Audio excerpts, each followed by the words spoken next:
दोस्तों स्वागत है आप सभी का बिहारी मीडिया न्यूज चैनल में। चलिए सुनते हैं 15 बड़ी खबरों को।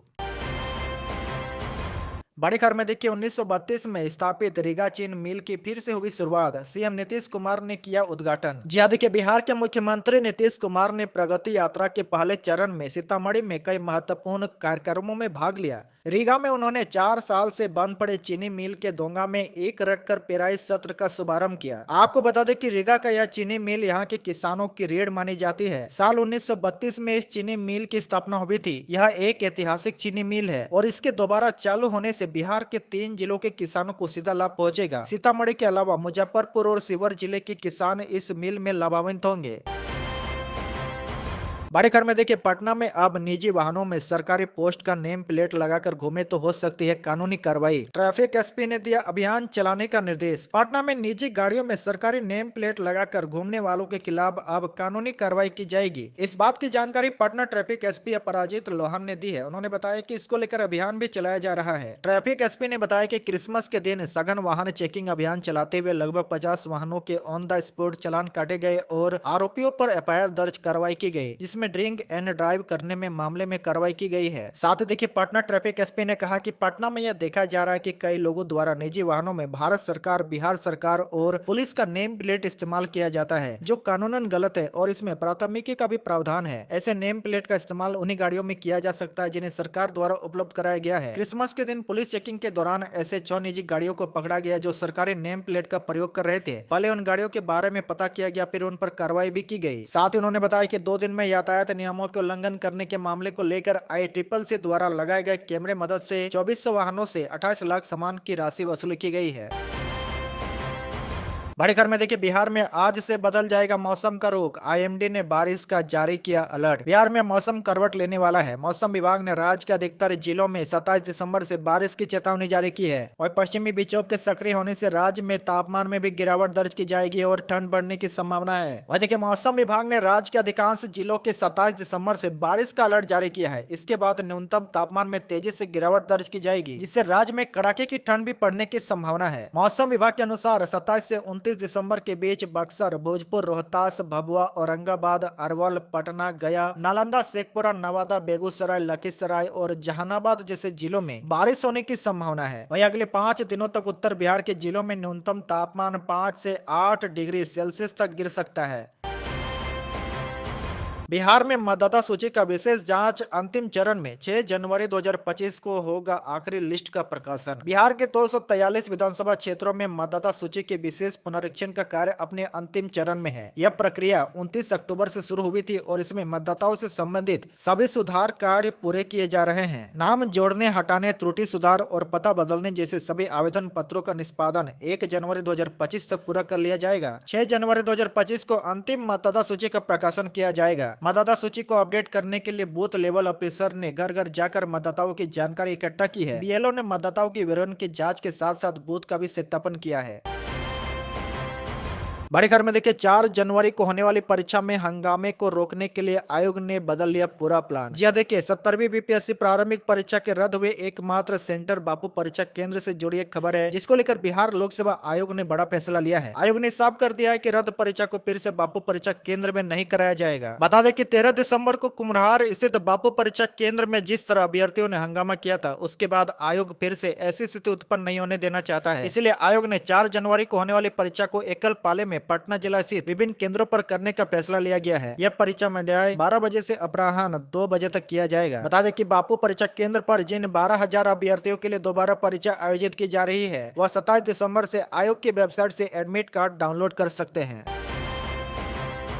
बड़ी खबर में देखिए BPSC अभ्यर्थियों के साथ मार्च में शामिल होंगे प्रशांत किशोर। BPSC अभ्यर्थियों पर लाठीचार्ज के बाद बिहार सियासी हलचल तेज हो गई है। लोकसभा में विपक्ष के नेता राहुल गांधी से लेकर RJD प्रमुख लालू प्रसाद तक ने परीक्षा रद्द करवाने की मांग को लेकर धरना दे रहे BPSC अभ्यर्थियों को अपना समर्थन दे चुके हैं। वह देखिए जन स्वराज प्रमुख प्रशांत किशोर भी कल BPSC अभ्यर्थियों से मिलने धरना स्थल पर पहुंचे। जन स्वराज पहले से इनको अपना समर्थन दे चुकी है। प्रशांत किशोर ने कहा कि शुक्रवार से BPSC अभ्यर्थियों की मांग के साथ मैं भी प्रदर्शन में में शामिल रहेंगे। पुलिस ने जितना डंडा चलाना है चला ले, हम तब तक इस मुद्दे पर छात्रों के साथ खड़ा हूं जब तक इनको इंसाफ नहीं मिल जाता है। और देखिए प्रशांत किशोर ने आगे कहा कि मैं छात्रों के आंदोलन में सबसे आगे चलने को तैयार हूं। एक सवाल पर उन्होंने कहा कि छात्र चाह रहे कि कल मार्च निकाला जाए तो मैं इसके लिए तैयार हूं, हर तरह से तैयार रहूंगा। पुलिस की लाठी में कितना दम है वह कल पता चल जाएगा। दरअसल प्रशांत किशोर अभ्यर्थियों से अपील की है कि सरकार को 3 दिन का अल्टीमेटम दीजिए, लेकिन छात्र इसके लिए तैयार नहीं हुए हैं। इसके बाद उन्होंने कल यानी आज मार्च में शामिल होने का ऐलान कर दिया है।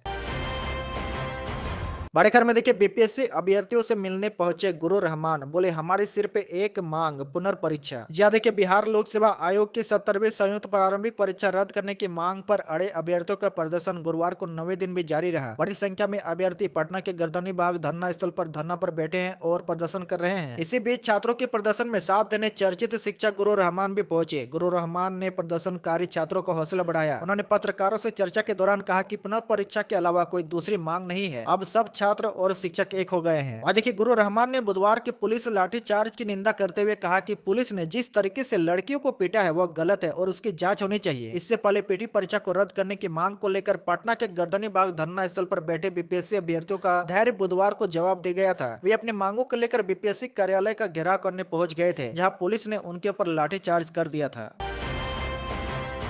बड़ी खबर में देखिए बिहार में एनडीए में बड़े फूट का संकेत, राजद ने सीएम नीतीश कुमार को महागठबंधन में आने का दिया ऑफर। बिहार में अगले साल विधानसभा चुनाव होने वाला है। इस चुनाव से पहले राजद विधायक भाई वीरेंद्र ने सीएम नीतीश कुमार को महागठबंधन में आने का ऑफर दे दिया है। उन्होंने कहा कि राजनीति में कुछ भी संभव है, राजनीति में कोई हमेशा के लिए ना तो दोस्त होता है ना ही दुश्मन होता है, राजनीति परिस्थितियों का खेल है। अगर नीतीश कुमार साथ आते हैं तो उनका स्वागत करेंगे। राजद विधायक के इस बयान से अब सियासत और गर्मा सकती है, क्योंकि राजद विधायक भाई वीरेंद्र का बयान ऐसे समय में आया है जब एक दिन पहले यानी बुधवार को पूर्व प्रधानमंत्री अटल बिहारी वाजपेयी की 100वीं जयंती पर बीजेपी नेता और बिहार के डिप्टी सीएम विजय कुमार सिन्हा ने कहा था कि अटल जी की सच्ची श्रद्धांजलि तब होगी जब बिहार में बीजेपी का अपना मुख्यमंत्री होगा। हालांकि बाद में डिप्टी सीएम विजय कुमार सिन्हा अपने बयान से पलट भी गए। उन्होंने एक वीडियो जारी करके कहा कि बिहार में एनडीए नीतीश कुमार के नेतृत्व में चुनाव लड़ेगी और जीत हासिल करेगी।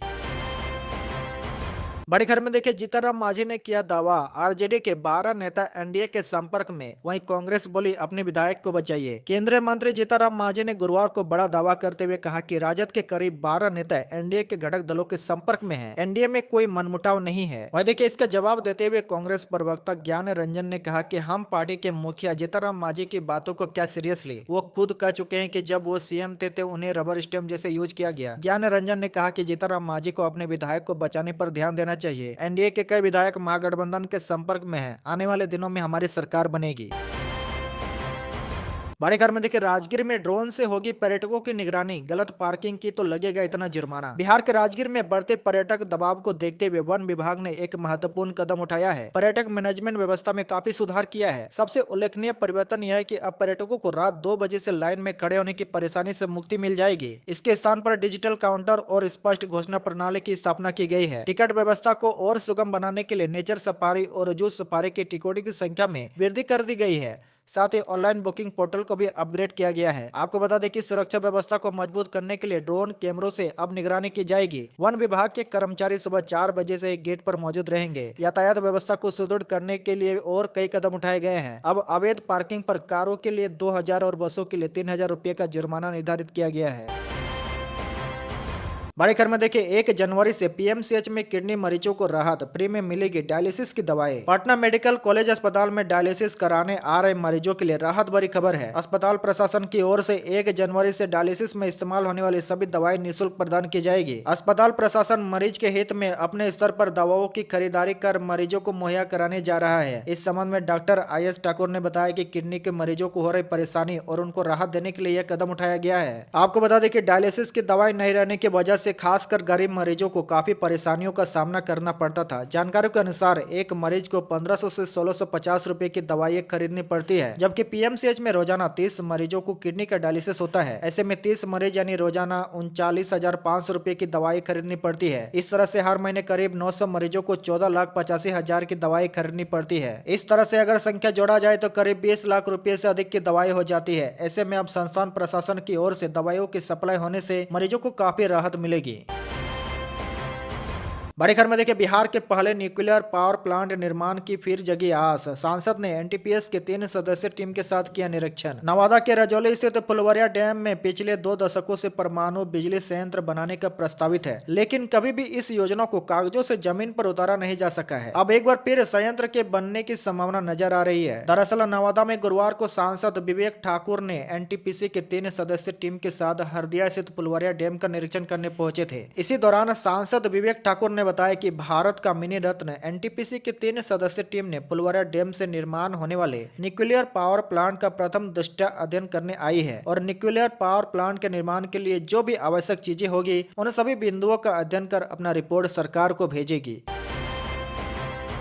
बड़ी खबर में देखिए, 58 लाख संपत्ति कार्ड वितरित करेंगे पीएम मोदी। लोन लेना हो या जमीन की खरीद बिक्री, सब हो जाएगा आसान। प्रधानमंत्री नरेंद्र मोदी 12 राज्यों और केंद्र शासित प्रदेशों के 50,000 गांवों में 58 लाख संपत्ति कार्ड वितरित करेंगे। 27 दिसंबर को होने वाले इस कार्यक्रम में एक साथ लाखों लोगों को फायदा होगा। आपको बता दें कि स्वामित्व योजना के तहत 2.19 करोड़ संपत्ति कार्ड बांटने का लक्ष्य रखा गया है। यह योजना मार्च 2026 तक पूरी होगी। इस क्रम में पीएम मोदी अब 27 दिसंबर को होने वाले कार्यक्रम में 12 राज्यों और केंद्र शासित प्रदेशों के 50,000 गांवों में 58 लाख संपत्ति कार्ड वितरित करेंगे। आपको बता दें कि संपत्ति कार्ड मिलने से जमीन की खरीद और बिक्री आसान हो जाएगी। इससे सरकार को राजस्व का फायदा होगा। इसका इस्तेमाल लोकल एरिया डेवलपमेंट में भी किया जा सकता है। हालांकि पश्चिम बंगाल, बिहार, तेलंगाना, मेघालय और नागालैंड ने इस योजना में भाग नहीं लिया है। तमिलनाडु ने योजना के तहत केवल पायलट प्रोजेक्ट किया है। बड़े खबर में देखिए, बिहार के इस जिले में 400 मीटर का बन रहा है बड़ा बराज। 7 किलोमीटर लंबी नहर का भी निर्माण 5 जिलों के लिए होगा फायदा। किशनगंज जिले के पोढ़िया प्रखंड में तैयबपुर के निकट महानंदा नदी पर एक बराज का निर्माण किया जाएगा। इस परियोजना को कैबिनेट द्वारा मंजूरी भी मिल चुकी है। लगभग 20 करोड़ रुपए की लागत से बनने वाले इस बराज के दोनों किनारों पर नहर का निर्माण भी किया जाएगा। बराज की लंबाई लगभग 400 मीटर होगी, जबकि इसकी बाई और 18 किलोमीटर और दाई और 7 किलोमीटर लंबी नहर का निर्माण भी किया जाएगा। आपको बता दें कि जब बराज के दोनों ओर नहरें बन जाएंगे तो किसानों को सिंचाई की बेहतर सुविधा मिलेगी। इससे किसानों की आर्थिक स्थिति में सुधार होगा और उन्हें कम लागत के सिंचाई के साधन उपलब्ध होंगे। किशनगंज जिले में महानंदा, रतवा, मेची आदि नदियां बहती है। इस नदियों में बाढ़ के कारण हर साल जान माल की क्षति होती है और हजारों हेक्टेयर कृषि भूमि बर्बाद होती है। इस बराज निर्माण परियोजना से जिले के लोगों को बाढ़ से स्थायी राहत मिलेगी और कृषि क्षेत्र में क्रांति आएगी।